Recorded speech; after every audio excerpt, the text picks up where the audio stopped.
Assalamualaikum warahmatullahi wabarakatuh. Halo guys, kalian pernah gak sih mikir kenapa sih tubuh kita bisa berjalan, berlari, atau bahkan melompat? Nah, semua itu karena tubuh kita punya kemampuan yang disebut mobilitas.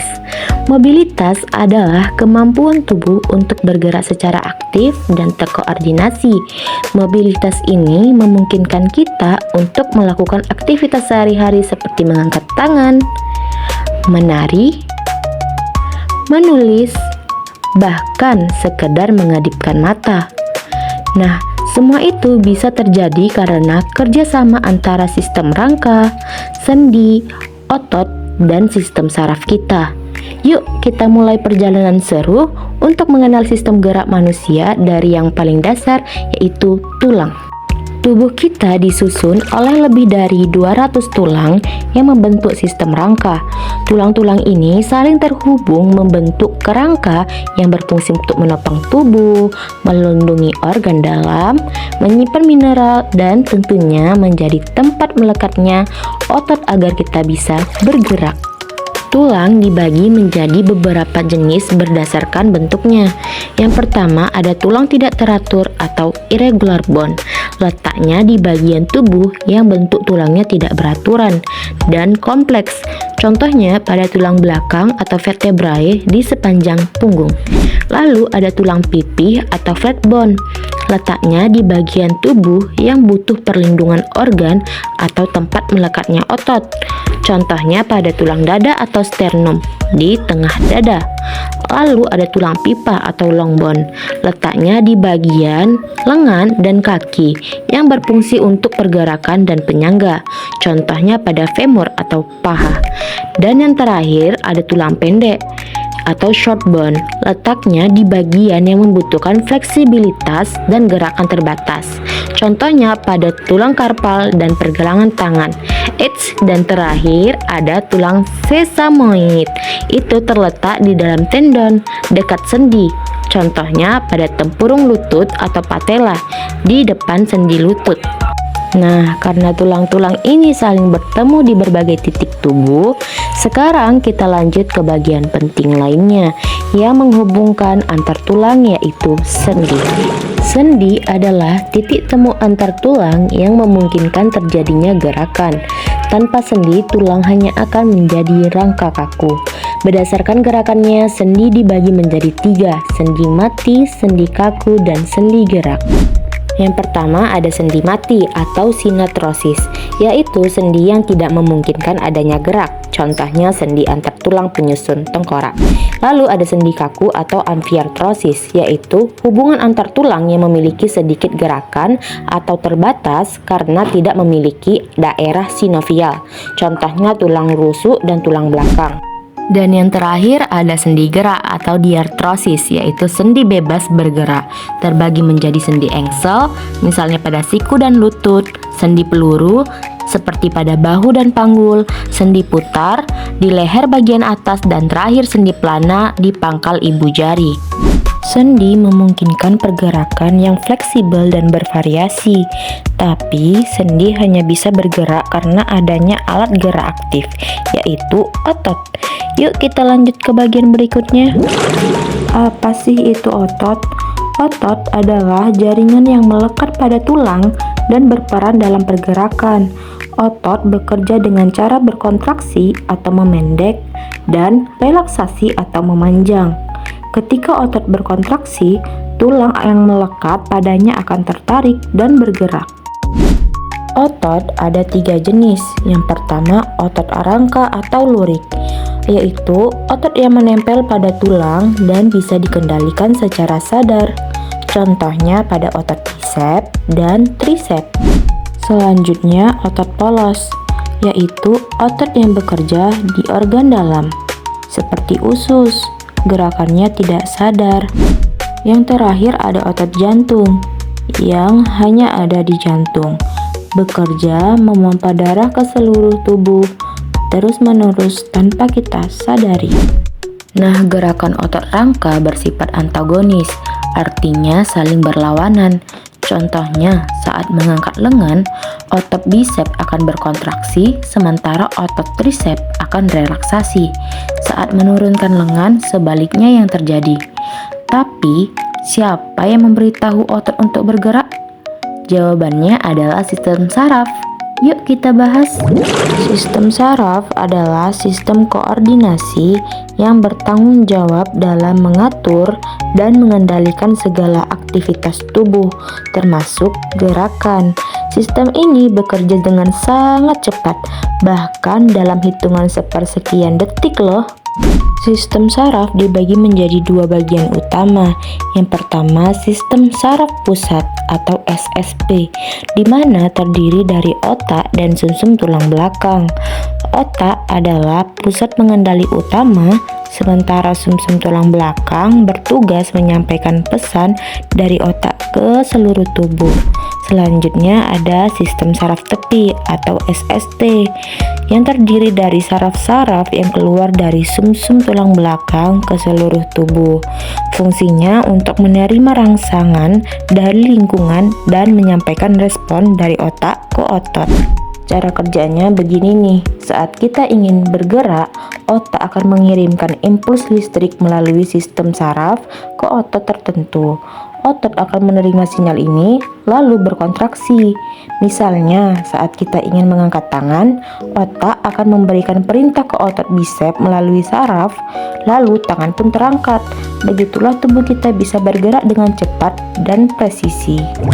Sayangnya, sistem gerak bisa mengalami berbagai gangguan yang menghambat mobilitas.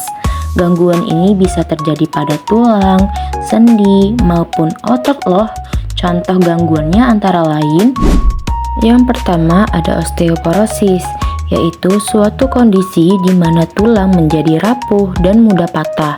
Penyebab utamanya adalah kekurangan kalsium dan vitamin D, serta penurunan hormon estrogen pada wanita menopause atau testosteron pada pria lanjut usia. Selanjutnya ada artritis atau radang sendi, ditandai dengan peradangan pada sendi yang menyebabkan nyeri, kaku, dan bengkak. Penyebabnya bisa karena faktor autoimun seperti pada rheumatoid arthritis, usia lanjut atau osteoartritis atau infeksi. Skoliosis merupakan kelengkungan tulang belakang ke samping secara tidak normal, dapat disebabkan oleh faktor genetik, pertumbuhan tulang yang tidak simetris, atau kebiasaan duduk yang salah sejak dini. Selanjutnya ada kifosis, yaitu kelainan tulang belakang yang membuat punggung terlihat membungkuk ke depan secara berlebihan. Penyebabnya bisa karena kebiasaan postur buruk, osteoporosis yang menyebabkan keruntuhan tulang belakang, atau kelainan bawaan. Selanjutnya ada lordosis, di mana kondisi tulang belakang melengkung ke dalam secara berlebihan. Biasanya terjadi di daerah pinggang dan bisa disebabkan oleh obesitas, kelemahan otot perut, atau gangguan perkembangan tulang belakang. Selanjutnya TBC tulang atau infeksi tulang yang disebabkan oleh bakteri Mycobacterium tuberculosis. Biasanya terjadi pada individu dengan daya tahan tubuh rendah. Yang terakhir ada fraktur atau patah tulang, terjadi akibat trauma fisik seperti kecelakaan atau jatuh. Tulang yang rapuh karena osteoporosis juga lebih rentan mengalami fraktur loh.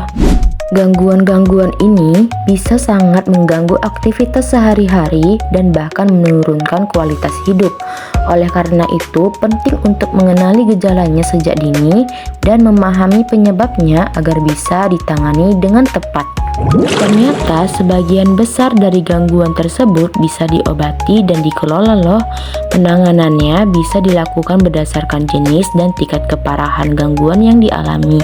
Pengobatannya bisa mencakup terapi, konsumsi obat, hingga tindakan medis yang lebih kompleks. Berikut beberapa metode pengobatan dan pencegahan gangguan sistem gerak yang kamu perlu tahu. Yang pertama, menggunakan brace atau penyangga untuk kasus seperti skoliosis, kifosis, atau lordosis yang masih ringan hingga sedang. Dokter biasanya menyarankan penggunaan brace. Alat ini berfungsi untuk menahan dan membantu meluruskan posisi tulang belakang agar tidak makin memburuk. Brace harus digunakan secara rutin sesuai petunjuk dokter dan biasanya efektif pada masa pertumbuhan remaja. Selanjutnya, pemasangan pen atau operasi pada kondisi fraktur atau patah tulang yang berat dibutuhkan penanganan ortopedi. Pen atau sekrum logam biasanya dipasang di tulang untuk menstabilkan dan membantu proses penyatuan kembali. Operasi juga bisa dilakukan untuk memperbaiki struktur yang rusak akibat trauma atau kelainan bawaan. Selanjutnya, bisa mentransplantasi sendi buatan pada kasus artritis berat atau kerusakan pada sendi kronis. Dokter dapat melakukan operasi pergantian sendi menggunakan sendi buatan atau prostetik. Biasanya dilakukan pada sendi lutut dan panggul yang bertujuan agar pasien bisa bergerak kembali tanpa rasa nyeri. Fisioterapi dan rehabilitas terapi fisik dilakukan untuk membantu memulihkan kekuatan otot, kelenturan sendi, serta memperbaiki postur tubuh. Terapi ini sangat penting, terutama setelah cedera atau operasi. Fisioterapis akan memberikan latihan yang disesuaikan dengan kondisi pasien secara bertahap. Selanjutnya, mengonsumsi obat-obatan untuk gangguan seperti artritis atau osteoporosis. Obat-obatan antiinflamasi dan penghilang rasa nyeri dapat digunakan. Selain itu, suplemen seperti kalsium dan vitamin D juga diberikan untuk memperkuat tulang. Gaya hidup sehat untuk pencegahan selain pengobatan ada mengonsumsi makanan bergizi yang tinggi kalsium, fosfor, dan vitamin D seperti susu, ikan, dan sayuran hijau. Selanjutnya, bisa dengan rutin berolahraga untuk memperkuat otot dan sendi seperti berenang, bersepeda, atau bahkan yoga. Selanjutnya, dengan menjaga postur tubuh saat duduk, berdiri, dan tidur. Selanjutnya, dengan menghindari kebiasaan buruk seperti merokok dan konsumsi alkohol yang bisa mempercepat kerusakan tulang. Dan yang terakhir, dengan istirahat cukup dan tidak memaksakan tubuh bekerja melebihi batas kemampuan. Semua pengobatan dan pencegahan ini bertujuan agar sistem gerak kita tetap optimal dalam jangka panjang. Ingat, mencegah jauh lebih baik daripada mengobati. Yuk mulai jaga tubuh kita dari sekarang. Nah teman-teman, itulah penjelasan lengkap mengenai sistem gerak pada manusia. Kita sudah belajar tentang fungsi tulang, sendi, otot, sistem saraf, hingga gangguan dan cara menanganinya. Dengan cara menjaga pola hidup sehat dan mengetahui cara kerja sistem gerak kita, tentu saja kita bisa menjalani aktivitas sehari-hari dengan lebih nyaman dan aman. Semoga video ini bermanfaat dan menambah semangat kalian untuk belajar biologi lebih mendalam.